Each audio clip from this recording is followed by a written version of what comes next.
పరతత్వము అంటే మోక్షతత్వము.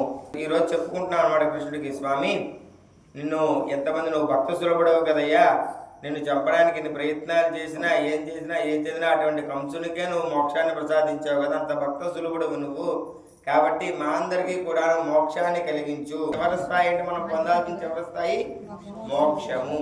అటువంటి మోక్షాన్ని మనం పొందడానికి ఈరోజు ఈ ధనుర్మాస వ్రతం చేసుకుంటున్నందుకు స్వామివారికి చెప్పుకుంటున్నాడు, స్వామి మోక్షాన్ని పొందే అవకాశం కోసం నేను ఈ వ్రతాన్ని చేస్తున్నానయ్యా, కాబట్టి అటువంటి మోక్షాన్ని నాకు కలిగించవయ్యా స్వామి అని చెప్తూ నమస్కారం చేసుకుంటున్నా.